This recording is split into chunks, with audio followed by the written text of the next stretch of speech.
Satel a été créé donc en 1993. Notre siège social est basé à Vichy. Nous avons donc une implantation régionale au sens noble du terme, avec donc un effectif de l'ordre de 480 collaborateurs répartis sur différents sites en Auvergne. Notre activité, c'est la relation client par téléphone. Enfin, moi, j'aime bien sortir du terme un peu fourre-tout qui est centre d'appel, qui veut tout dire et rien dire, qui n'a pas forcément bonne presse. Donc on est plutôt sur de la relation client au téléphone, tant notre métier s'apprécie au niveau de la relation. Donc nous avons, donc, je le disais, 480 collaborateurs qui reçoivent ou émettent des appels tout au long de la journée pour des problématiques soit de prospection téléphonique, soit de service client, d'appel entrant. Le métier de téléconseiller, c'est la base, tout s'articule autour de ce métier de téléconseiller et de la qualité de la relation client que nous délivrons pour nos clients. C'est un premier emploi très formateur, mais aussi des gens qui ont plus d'expérience, plus d'expertise. On a des téléconseillers aujourd'hui qui ont 15-20 ans d'ancienneté dans l'entreprise et qui sont absolument, si vous voulez, épatants en termes de qualité de discours délivré au quotidien. C'est vrai que j'avais une première appréhension parce que c'est la première fois. C'est vrai que j'ai fait plusieurs jobs étudiants étant jeune, mais là c'est vraiment la première fois.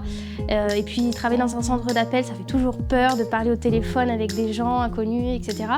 Et au final, ça s'est très très bien passé puisque c'est vrai qu'on est dans une bonne équipe, les gens sont très gentils. En fait, c'est comme une famille. S'il y a un problème, on peut tous se parler ensemble, etc. Le métier de téléopérateur, c'est une présence au téléphone, savoir rassurer son client.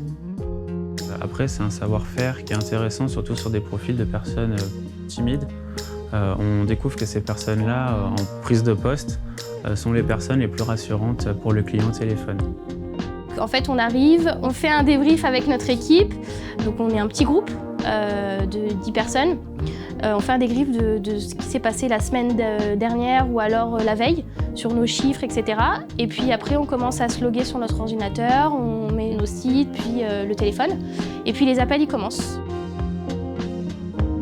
On a également ce relationnel avec les clients qui sont satisfaits, des choses comme ça, qui des fois peuvent rappeler le service client en disant oui, j'ai eu telle personne, ça s'est très bien passé. Et après, on est quand même récompensé, valorisé par rapport au travail qu'on fait également. Alors, je pense qu'il n'y a pas de compétences spécialement requises pour être un bon téléopérateur. Il faut simplement être attentionné à son travail, respecter les consignes qu'on nous donne et ensuite faire le travail correctement, sans aucun stress, sans rien du tout, pour y arriver. Moi, honnêtement, la durée dans l'entreprise, c'était mes collègues et mon encadrement. C'est vraiment ce qui m'a aidé toutes ces années et pouvoir effectivement changer d'action. Passer du sortant à l'entrant. Et si vraiment, au bout de quelques années, on peut se lasser d'un compte ou d'un client, pouvoir changer justement.